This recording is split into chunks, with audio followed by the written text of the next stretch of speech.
കഴിഞ്ഞ ദിവസങ്ങളിൽ നിങ്ങൾ മറ്റൊരു വാർത്ത കേട്ടുകയാണ്. നമ്മളെ കാട്ടി പായിക്കാനുള്ള നിഗൂഢ നീക്കങ്ങൾ നടത്തുകയാണ്.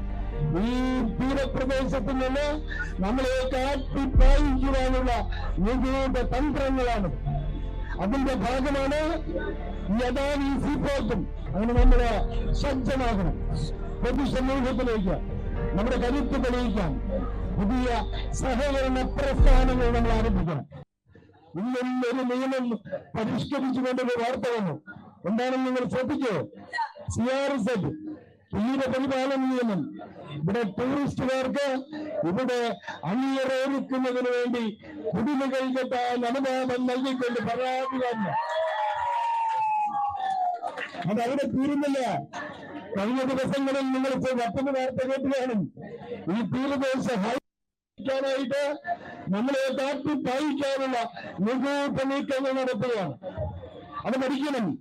നമ്മുടെ ചുമക്കുട്ടന്മാരായ യുവതീനാക്കള് ഇത്തരം സത്യങ്ങൾ പഠിക്കണം. ഈ തീരപ്രദേശത്തിൽ നിന്ന് നമ്മളെ കാട്ടി പായിക്കുവാനുള്ള നിഗൂഢ തന്ത്രങ്ങളാണ്. അതിന്റെ ഭാഗമാണ് യഥാവി സീപ്പോർട്ടും. പുറത്തുവന്ന് പോയാൽ കടൽ തീരം പോവും. കടൽ തീരം പോയി തീർന്നാൽ ഈ നാട് വിട്ട് നമ്മളൊക്കെ പോകണം. നമ്മൾ പരദേശികളായി പോകണം.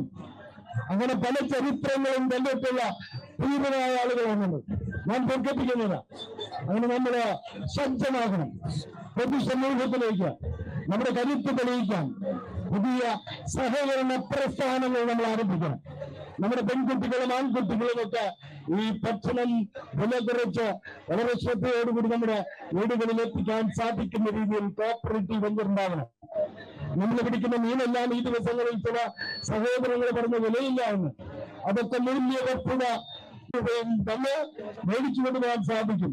അങ്ങനെ നമ്മുടെ ചുമക്കുട്ടികളായ ഈ ഓഖി കാലഘട്ടത്തില് നമ്മുടെ പെൺകുട്ടികളും ആൺകുട്ടികളും ഒക്കെ ഈ മാർക്കറ്റിൽ നമ്മുടെ വീട്ടിലിരുന്ന് കമ്പ്യൂട്ടറിലൂടെ ഹോട്ടലുകളിലും ആവശ്യമുള്ളവർക്കും മത്സ്യം എത്തിക്കുന്ന സങ്കേതം വികസിപ്പിക്കുകയും അതുപോലെ തന്നെ മേക്കട്ടിൽ വീടുകളിൽ കൊണ്ടുപോയി റെഡി ടു കുക്ക് എന്ന് പറഞ്ഞാൽ ഒന്നുമില്ല, വളരെ എല്ലാം ക്ലീനാക്കിക്കൊണ്ട് കൊടുക്കുന്ന സംവിധാനങ്ങൾ ഉണ്ടാക്കിയിട്ടുണ്ട്.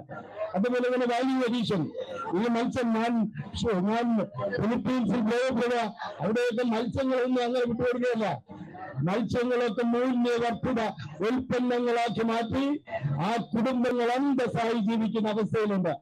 ആ രീതിയിലേക്ക് ഉയരുവാനുള്ള ഒരു വലിയ പടപ്പുറപ്പാടാണ് നമ്മുടേത്. നമുക്കെതിരെ ഇവിടെ പ്രതിരോധിക്കുന്ന ആളുകളൊക്കെ ചിലപ്പോൾ മീൻ ഭക്ഷിക്കാത്ത അവസ്ഥ വരും. നമ്മളൊക്കെ ഇത് മത്സ്യങ്ങളാക്കി മാറ്റി വിദേശ രാജ്യങ്ങളിലേക്കൊക്കെ കയറ്റി അയക്കുന്ന രീതിയിലേക്ക് നമ്മൾ ഉയരണം.